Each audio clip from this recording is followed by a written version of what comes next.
the day I turned the tables on my past. When the farce fell, I was reborn. Hi, my name is Anna. I'm 34 years old, and I never thought I'd write something like this, but I feel the need to express what I've experienced. I carry with me a pain that seemed impossible to overcome, a wound I thought would stay with me for the rest of my life. I was betrayed by my ex-husband with my own sister. Writing this already makes my chest tighten, as if it were still a lie, but unfortunately it isn't. And even after 5 years, it still hurts to remember. I thought I was over it, until one single day turned my life upside down again. That day, my parents came to my house. I thought it was a normal visit, but the conversation caught me off guard. They started talking about my sister Juliana, who was pregnant, and asked me to forgive her and Ricardo, my ex-husband. I couldn't believe what I was hearing. It was as if all my suffering had been erased, as if what they did to me was nothing. I felt small, devalued, as if the pain I'd carried for years didn't matter at all. At that moment, I was speechless, but after they left, I broke down. I sat on the living room floor and cried until I couldn't hold back. A mixture of anger, humiliation, and despair washed over me. I was shaking with rage. It felt like I'd gone back 5 years to when I discovered the betrayal. Everything I'd built to move forward crumbled. I felt like I was being betrayed all over again, only this time by my own parents. That's when something inside me snapped. I grabbed my phone and wrote Ricardo a message, full of rage. I said things I'd been holding back for years, things I'd never said because I'd always tried to be the strong one. I told him he'd destroyed my life, that he'd stolen my trust, that he and Juliana were nothing more than cowards. I didn't think about the consequences. I just needed to get everything out. What I didn't expect was for him to show up at my door a few hours later. When I saw him there, my heart raced. I felt fear, hatred, and a strange curiosity too. He looked different, older, tired, and he got straight to the point. He said he'd never stopped loving me, and that his marriage to Juliana had always been a sham. At the time, I didn't know whether to laugh, scream, or hit him. I was paralyzed listening to all of this. He confessed that he never wanted to be with Juliana, that he only stayed because she pressured him, because my parents forced him to accept it. He said he was unhappy and that the pregnancy wasn't his. I looked at him and thought, "Are you seriously telling me this now, after you've destroyed my life?" I felt immense disgust, but also a certain relief. It was as if suddenly the entire lie was falling apart before my eyes. I didn't accept any rapprochement. That was never an option for me. But in that moment, I knew I could use it. I grabbed my phone and recorded his confession. I did it without much thought. It was instinct. After he left, I sent the audio to my parents. I didn't write anything along with it, just sent it. I wanted them to hear from him who he really was, and how blind they were in defending them both. The reaction was swift. My mother called me crying, saying she no longer knew who to believe. My father remained silent, which for him was already a sign of shock. And the bombshell finally exploded when it became clear that Juliana's baby wasn't Ricardo's. That was the end of the farce. Their marriage crumbled, and with it the perfect image my parents had tried to maintain. I watched from the sidelines, helpless to do anything else. I thought I would feel pleasure watching everything fall apart, but in reality, what I felt was a huge void. It was as if I had waited so long for justice, and when it finally came, I realized nothing would erase what I had suffered. But I also realized something else. For the first time, the lie was no longer upon me. The shame wasn't mine, it was theirs. And that gave me a sense of liberation I had never experienced before. That same day, alone at home, I looked in the mirror and saw someone different. I was no longer the broken woman who cried remembering the betrayal. I was someone who had survived, who had faced the pain, and who was finally free of the burden of carrying guilt that was never mine. I felt stronger in a way I had never felt before. It was the beginning of a turning point that changed everything in my life. I know it may sound strange, but I'm grateful I recorded that confession. It was my turning point. I showed my parents they were wrong, that I couldn't just ignore what they did to me. For the first time, they were forced to see the truth. And Juliana, well, she walked away, fought with everyone, and disappeared. Today I don't miss her, just feel relief at not having to carry that burden anymore. The lesson I learned is that we can't let anyone rewrite our story. My parents tried, Ricardo tried, Juliana tried. But I stood firm, even in the pain. and took back my narrative. I stopped being the betrayed and became the woman who survived and moved on. This gave me the courage to take steps I'd always been afraid of, like deciding to be a mother alone, without needing a man. The decision to undergo artificial insemination was liberating. I'd always wanted to be a mother, but I was afraid of judgment, afraid of not being able to handle it alone. After everything I'd been through, I realized I'd already handled much more than I'd imagined. I was already carrying unbearable pain alone, so why couldn't I carry the love of being a mother? This idea began to blossom precisely the day I saw my past crumble before me. Looking back today, I see that that day was the hardest and most necessary of my life. It hurt to relive it all. It hurt to hear my parents ask me to forgive. It hurt to see Ricardo in front of me. But it was then that I understood that pain can also be a trigger for liberation. I needed that shock to finally let go and choose my own path. Writing this, I feel a mix of tiredness and pride. Tiredness from everything I've carried, but proud that I didn't give up on myself. I won't say it's easy. I won't romanticize the pain, because it hurts like hell. But I'm here, standing, stronger than I've ever been. And if there's one thing I want to leave everyone reading this with, it's this. Don't let anyone diminish your pain.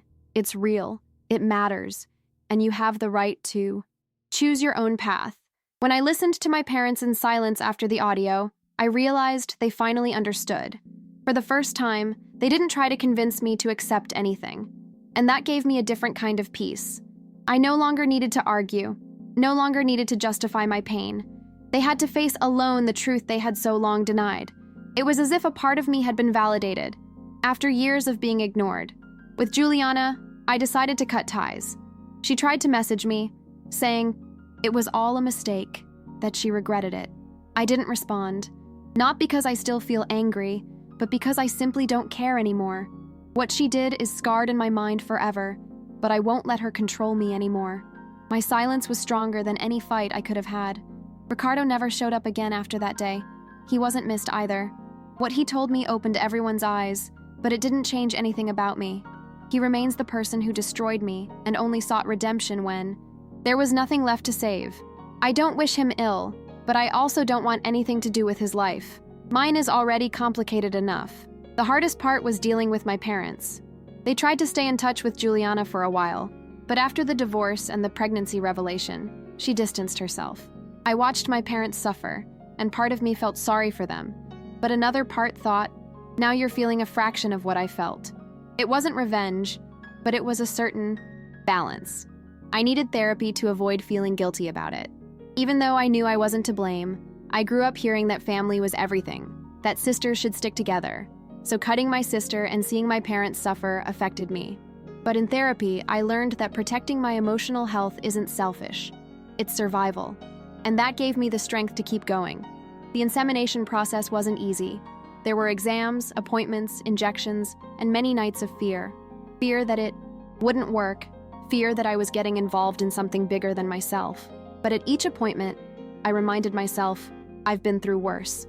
I'd already survived what I thought would destroy me, so I could face this challenge too. This mindset was my fuel. There was a day I cried in the bathroom after getting an injection because I felt so alone. There was a day I thought about giving up, but then I remembered the moment I looked in the mirror after everything happened. That strong woman couldn't give up now. I deserved this chance to start over, and my son, who didn't even exist yet, deserved to be the fruit of that strength. When I got the positive result, it was as if everything clicked. I cried like I hadn't cried in years, but this time it wasn't pain, it was relief, it was victory. I was finally building something that was my own, that didn't depend on anyone else's approval. It was proof that I could be happy on my own terms, without the need for lies or facades. I remember calling my best friend that day, and all I could say was, it worked. She cried with me on the phone, and I felt like for the first time in a long time, I was sharing joy, not pain. It was a milestone in my life, a turning point. It wasn't about what I'd lost anymore, but about what I was gaining. I won't lie, I still have wounds. It still hurts to think about the betrayal. I still feel angry sometimes. I still feel sad when I remember how my parents treated me that day. But now those memories no longer control me. They are part of my history, but they no longer define who I am. And that, for me, is the greatest victory. The hardest thing to explain is the mix of feelings, because while it hurts, I also feel grateful. Grateful for having resisted, for having found within myself a strength I didn't even know existed. If it weren't for the pain, I might never have had the courage to become a mother alone. Maybe I'd still be trapped in fear of what others would think. Many people ask me if I've forgiven Juliana or Ricardo. The answer is no. Not because I hold a grudge, but because I simply don't feel the need to forgive. I don't need that gesture to move on. I move on because I chose to free myself, because I chose to stop carrying their burden with me. This is my way of closing the door. My parents still try to maintain contact with Juliana and me separately. I accept it, but with limits. They know there's no more talk of going back to the way things were. It never will be. I haven't forgotten that they tried to pressure me into forgiveness without considering my pain. So today I maintain a healthy distance, without arguments, but without illusions. The best part was regaining my self-esteem. After the betrayal, I felt ugly, inadequate, disposable. I spent years thinking I wasn't good enough. But that day when I saw all the lies crumble, I understood it was never about me. It wasn't me who wasn't enough. It was them who were never truthful. This gave me back my dignity. Today, when I think about the future, I no longer think about rebuilding something with someone. I think about myself, my son, and the life I want to offer him. I don't want him to grow up seeing his mother as a victim. I want him to know that I fought, that I survived, that I chose to live. This is the legacy I want to leave. Strength, truth, and courage. It wasn't easy getting here, and it's not easy staying here. I still have bad days, days when loneliness weighs on me, days when I feel weak. But on those days, I remember everything I've been through. If I survived the worst, I can get through another day. This memory guides me and gives me hope that nothing is permanent. Sometimes I still dream about the scene when I discovered the betrayal, or the day my parents asked me to forgive them. I wake up sweaty, with my heart racing, but then I look at the result of my struggle, my growing belly, my baby arriving, and I breathe again. It's as if life has given me a greater reason to keep going. I know many people may find my decision radical. Being a single mother by choice, cutting my sister out of my life, emotionally distancing myself from my parents. But I've learned that no one experiences my pain for me. No one will carry my nights of tears or my days of silence. So I've learned to stop living trying to please. I live for myself. What surprises me most is that I'm no longer afraid of the future. I was afraid of never being loved again, afraid of being alone forever.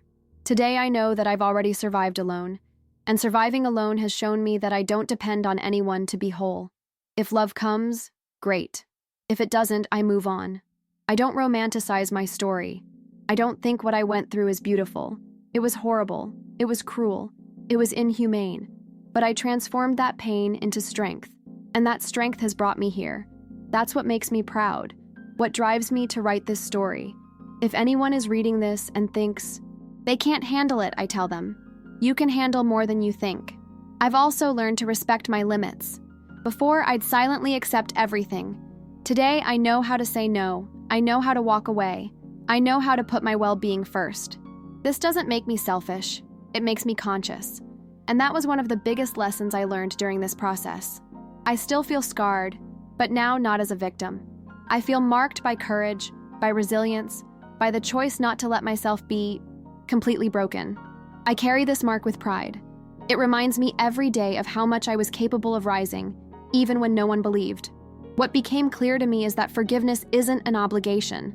Everyone has their own time, their own way. And mine was to move forward without looking back. I don't need to pretend nothing happened. I don't need to play the understanding game. I just need to keep living the way that makes sense to me. And that's enough. If I could go back, I wouldn't choose to go through all this. But since it happened, I choose to turn it into something that strengthens me. I choose to tell my story to show that it's possible to start over, even after being destroyed by the people you loved and trusted most. This is my victory. Today, I look forward with hope. I still have pain.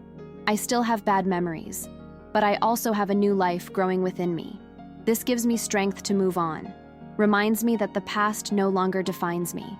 I am Anna, 34 years old, survivor of one of the worst pains anyone can experience. And now, more than ever, I am the master of my own story.